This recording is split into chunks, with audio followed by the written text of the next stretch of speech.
How's every single one of you? Welcome to another episode of our show, and it is time to talk about NXT UK. Kind of like the best show that we have from WWE, but WWE is now making so many news. The old man has retired, Vince McMahon has left.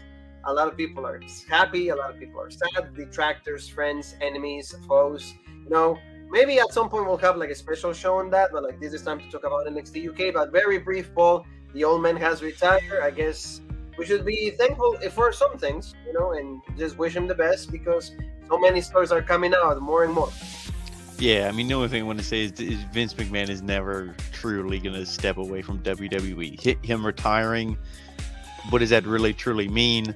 I guess we're going to have to wait and see. But yeah, this episode of NXT UK, to get into it, I mean, what did you think? Because it was good, but I mean, are we still just? What do you think we're missing here? Is it just the new direction? Is it just all the other distractions? To me, it just doesn't have that legit feel like it used to. The problem is because a lot of guys have gone to the NXT 2.0, and the guys that have been replacing them, they're not at the same level. That's the one thing, and also the women's division is suffering. Nobody's really built up to go against Mako Satomura. We're going to talk about a little bit of Sheree and all of that. And again, the mid card is really flat on NXT UK, unfortunately. So that's a big problem. So let's start, Paul. Sorry. Isla Dawn, Paul, she got a match going against, like you said, Mickie James 2.0. Fallon Henley, I think that she's a decent wrestler. They had a pretty good match. Isla Dawn at least gets the win. Why? Because she's from NXT UK, so she needed to have that win. And Fallon Henley, hey, she got a good showing. She beat Emilia McKenzie. Now at least she loses. So we feel that it was a good decision when it comes to Fallon Henley losing and Isla Dawn beating her. Yeah, I mean, this match that Fallon Henley's not awful.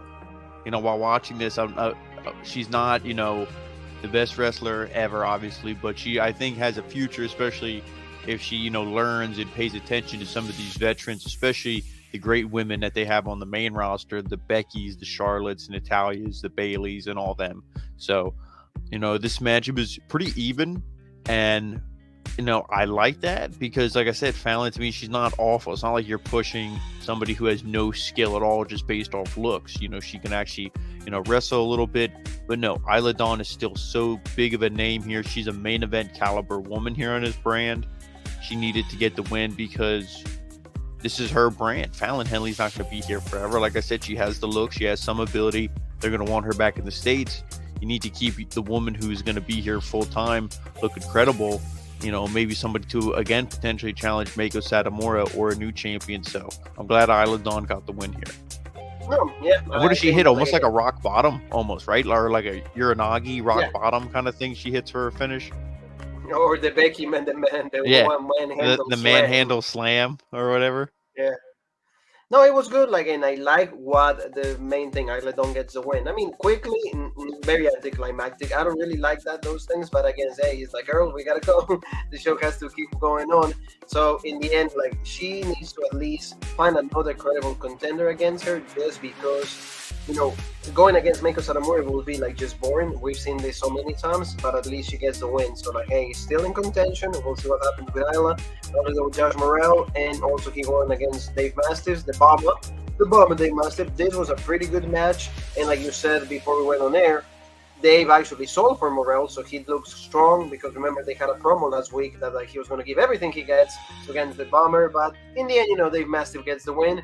We thought that he had to get the win because of size difference, and also he has more experience, so I didn't think that he was going to lose. Yeah, and it's one of those things that we said, Josh Morell never won a match. He won last week, I think it was, or 2 weeks ago, in a fluke. You go, okay, this guy won his first match, everybody's going crazy, they love it. Okay, he's not going to go on a Goldberg push here now. It was okay, it was one win, but he's still the job guy. He's still the loser, but hey, now it's in the back of the fans' minds. Hey, he did it once, he's able to do it again. But obviously they don't job this guy out. He still looked good in this match, like we were talking. And Dave Mastiff sold for him, made him look good. But no, you're going to push Mastiff. He's clearly the top guy. And to me, if Jack Stars didn't get hurt, I would think they would be the ones going after Briggs and Jensen for the tag titles. I think the only reason you did the whole wild boar thing with Mark Andrews is because he got hurt, because they were really pushing that team and they were over. People like Jack Stars because for the longest time, he was in that Josh Morell spot. He was the jobber. He was putting people over, having great matches. Then he was, put with a guy who really had no direction, but was also over in Mastiff. And, there you go. So maybe they'll do the same thing with these two guys. Who knows? And then you can feud Josh Morell, Josh Morell and Jack Stars can feud over. They can feud over Dave Mastiff. Yeah, but we'll see what they do with this. No, but at least Mastiff has been centuries. It's him in a singles match first, and second getting a win. So we'll see what they do with the Bomber. One of the founding fathers of NXT UK. Now Paul talked very briefly on Mako Saramura with Sheree. They have another promo. Sheree says, "Hey, I asked you for a match 2 weeks ago. I haven't heard anything from you. Are we gonna do it or not? It will be really great. All respect." Mako's like, "Okay, I'll do it, but hey, be prepared for that." So I'm liking where it's going, but it has to be for the title at least for me. And also I don't know if a title switch, but at least somebody that is gonna go toe to toe with Mako. I liked it because it wasn't super serious where it was clearly fake, but they weren't all giddy and happy about it. So Ray was like, "Hey, what about that title shot?" And then just the way that Mako was like, "Yeah, but make sure you're ready, because it's gonna be an ass kicking." It reminded me when Taker walked past Brock Lesnar at UFC and he's like, "You want to go? You want to do this?" Yeah, then Mako looked at her and she's like, "You really want to do it? Are you sure you want to do this?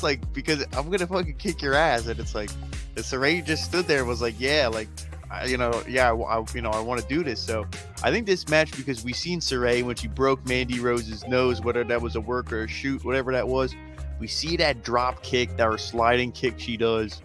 I mean, she really lays it in there. A lot of these girls in Japan, whether it's the shoot style or whether they're just not trained very well, you be the judge. But, they really lay it in there. Mako, we know, lays it in there because she's a stiff and she's a good worker, So nothing about Mako is shoddy at all.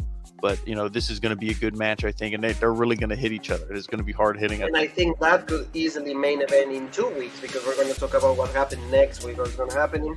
This was just for me the funniest part of the show, because Shaz Samuels had to pay all the money, to everybody. This I gotta be honest. I mean, you take me through your impression and the whole segment. I'll tell you what I thought of it then. To me, it was good, just because they had a lot of members of the NXT UK brand. They had you could see Wolfgang in the picture, you could see Emilia McKenzie. It was just funny because he kept losing money, more money, and in the end, we got to see also it was Johnny Sane. Johnny Sane was right there, so and even Noam Dar is "Shah, there's no more money. I don't have nothing to buy, eat. This is terrible." And he's like, "Well," "I lost all my money." He's like, "Well, and I lost my title." And he's like, "Well, we need more money and win the title again."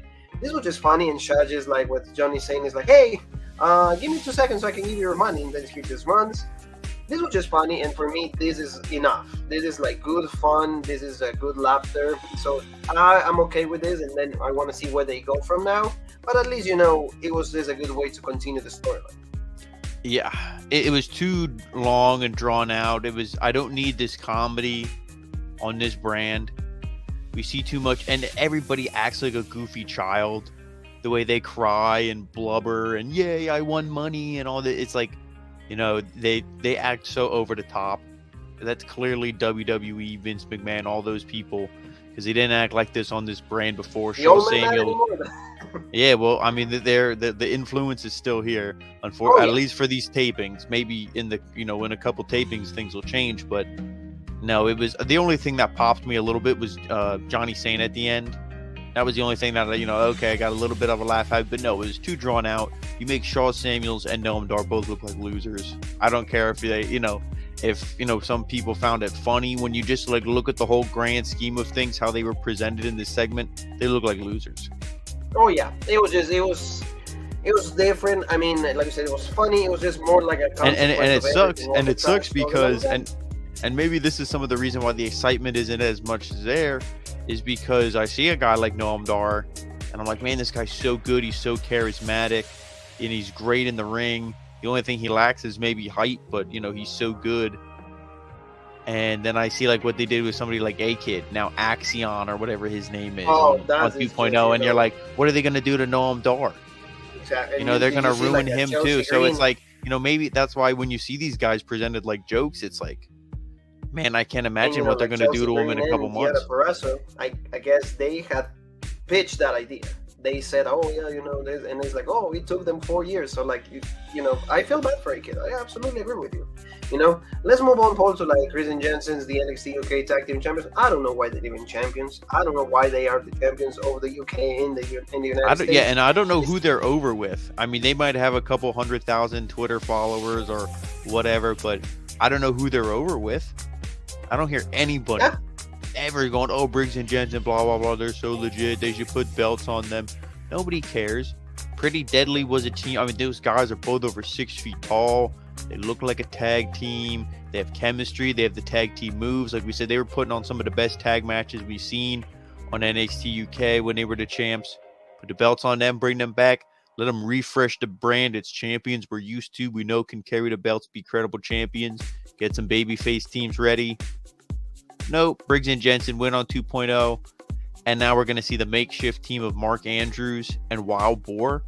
I mean, if they win it, okay, good. Then the belts are back on at least a UK tag team. But it's on this makeshift tag team of I'm playing, WWE 2K and I hit random twice. And it, gave me these guys. Yeah. What happened with Flash Morgan Webster? Yeah, is he hurt? Injured, I mean, I don't get it. And to me, it's like resign him. To me, and they're both baby faces. You're telling me you couldn't have just presented a team like, I don't know, Emilia better past couple weeks. They could have been on a winning streak. They could beat Briggs and Jensen because they were also in that tag match. The 4-way or whatever it was, or the triple threat, whatever to get those belts. I think it was the 4-way. So they should have been the one. They should be the ones to be the next tag champs. I don't know who it's going to be, if it's going to be Wild Boar, Mark Andrews, or another team, but again, not a good direction, I don't think. No, this was just bad. And we're going to see also like next week is NXT UK Tag Team Championship match. Is not going to main event, but like this show is going to be really, really packed. So we'll see what happens because there's a lot of matches announced for this. Also, we're going to see Amel and Blair Davenport. This is good. There was a rivalry. They had a match before, but we're going to see this again. A new version of Amel, more charge, more babyface, going against the returning Blair Davenport. I want Blair to just win, and challenge Mako one more time and finally get what she was going to get before she actually did something that she shouldn't. But no, they had a promo there, so a lot of intensity from this too. This is good, at least for the women's division. I like that when she's in there and she's like, "Oh, what do you think of my commentary? I think I have another career after I'm, done in the ring. What do you think?" And she's like, "Fuck you, blah blah blah." And I love Mel gets fired up. I don't care what you say. If you're like, "Oh, when you watch her, you think, oh, well, she's acting like it's real, or to her it's real. To her, it's not like, oh, it's fake and she's trying to remember from a script. You can never go, oh, she's just thinking a script that they told her. Maybe in a pre-tape promo where she's just staring at the camera, but these interactions, this all feels real. That doesn't feel like, and it's legit. And I mean, to me, if Amel beats her, I would only be upset just because Blair to me is a main eventer, and she's just returning. You really want to push her, but I mean, if Amel wins, I mean, to me, that's more power to her and more momentum. But no, I think you're gonna do Blair Davenport. She's the only one I think that should be beating Mako Satomura. And then you said more baby faces, at least whole. Because then this can be a long-term story. You can have the footage of this. If they have this match, Blair Davenport wins. That's just more footage, more fuel for that fire for when they meet when Blair's the champion. See, that would be good. Exactly. Like for example, Blair wins it, and the first match for the title should be Amel. Right there, you have right there written for you. Let's go. This is just very, very, very quick. Nina Samuels, Emilia McKenzie. We've seen this so many times. In the end, Emilia wins. Spear. I think that they don't really know what to do with her until the match with Sheree takes place, because then easily could be like the turn. Emilia finally can go heel. We'll see what they do, but I mean, again, like you said, if Blair becomes champion, then they need a babyface, and Emilia could be one of them. So I don't know, little loss right here. I guess you just need a. Yeah, I mean, the only thing I would say is not every, they do have a good number of women on this brand, and not everybody can feud with the champion at the same time. So what these other women need something else to do.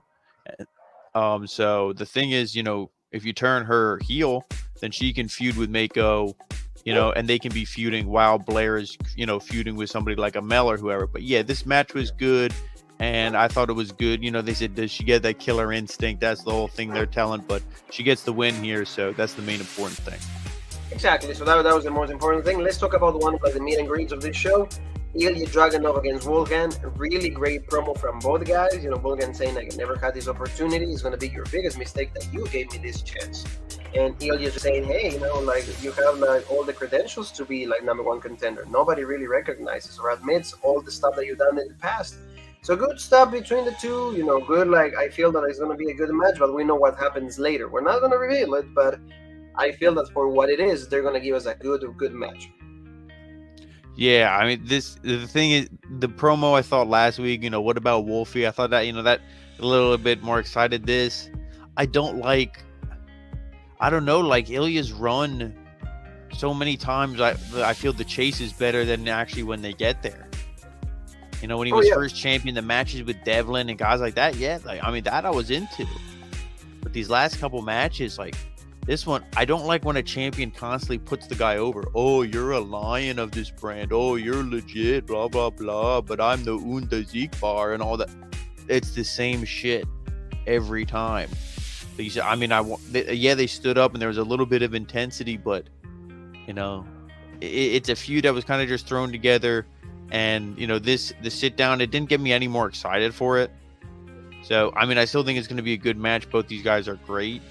But it's a match, that you knew Wolfgang wasn't going to win. So it was put together like that. That's the main thing. There was not really a rivalry. There hasn't been a reason. The only thing that Wolfgang got to say. Yeah, the only thing I'm going to say is it's like you go to a restaurant and you order pancakes, and it's well, how good can pancakes be, right? They're pancakes. That's what we expected. It's well, the chef had to do something to excite you with these. And, these two wrestlers, they had to do something in the promo to excite me for this match. And they did a little bit last week, but, no, they didn't really do too much to excite me. They didn't get me excited for this match that I knew what it's going to be going into it. Yeah, now, to me, it's going to be the first time. So when you put something like this, it's just for no reason and no number one contender. For me, it's we'll see what they take us. And we know actually what happened at the aftermath. So we're not going to reveal it one more time, but we'll see what they do later on. So main event time, Paul, Sam Gradwell, Trent Seven. This was a good match. The only thing, like you mentioned, Sam Gradwell tried to go heel, following his instincts when the heel itself is Trent Seven. That's the only thing that kind of took me out of it, but we knew that Trent Seven was going to get the win because he's the guy that they're pushing right now. Yeah, he needed to win this thing, and this little feud wasn't bad because but you saw Sam Gradwell. I didn't like it because a couple weeks ago, he stepped in. He's like, "Hey, man, you're being bullshit," but and I know bullshit because I used to be bullshit too. And he called them out on it. So you think, okay, Sam Gradwell's full baby face. Trent Seven's like, dude, don't even talk to me. You're a nobody. He blew him off. Then they had the interaction. They had this match, and it was a great match.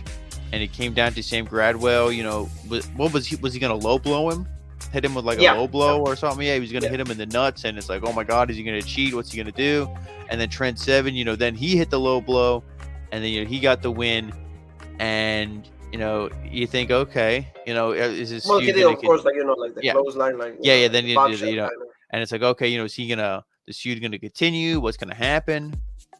Sam Gradwell gonna, I shouldn't have cheated. Next time, I'm going to be legit the whole way through. Maybe I'll get the win. You think there's going to be a little bit of a program, a feud here? Nope. Boom. Here comes Tyler Bate. Runs in like the white knight, chases him off. The crowd loves it. Yeah. But now Sam Gradwell looks like the loser. He looks like the roadkill on the side of the road. Nobody cares. Yeah. Thanks for coming. We needed you. We're done with you. Hey, thanks for coming. Now here, here's the golden boy. And it sucked. Nothing against Tyler Bate. Obviously he's booked like that. He don't book the show himself, but it sucks for Sam Gradwell.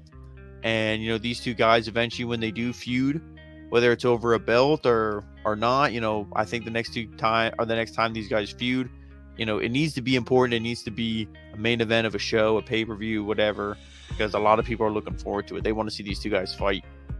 No, And the way exactly. Trent Seven ran out of there and sold it that he was, shitting his pants and stuff. Trent Seven is so great, but this is a feud where I like it, but I just, maybe the way that they present it could be a little better, or at least, don't sacrifice poor Sam Gradwell. And unfortunately, that's what they did. So that's the only way I can summarize it. It's like they had to go through Sam Gradwell to fuel, to put more fire into like this Trent Seven Tyler. The only thing I'll say, and then we can close it here. If I was Sam Gradwell, I'd be like, pad the lope, give me that money. Oh yeah. You will be like, if I'm doing all these jobs and putting these guys over and making them look like stars, you can make my bank account look like a star. Absolutely. So that's what they can do. Family, thank you so very much for being with us. Don't forget, we're going to be with you guys also for Ring of Honor. Death before Dishonor. That's what it's going to be. It's going to be a good pay-per-view. There's going to be a lot of good matches. Maybe yes. Claudio Castagnoli, former known as Antonio Cesaro, is going to be main evented against Jonathan Gresham. So we'll see what happens on that. And don't forget, family, subscribe, hit the bell for notifications, and where else can they find us, Paul? And make sure you follow us on all of our social media. Rope Break on Facebook, the OG Rope Break on Twitter, Original Rope Break on Instagram, Twitch, and TikTok, and of course right here on YouTube, the home of the #1 podcast in the YouTube wrestling community, the Original Rope Break. And you and me have one more thing that is left to say, and that is...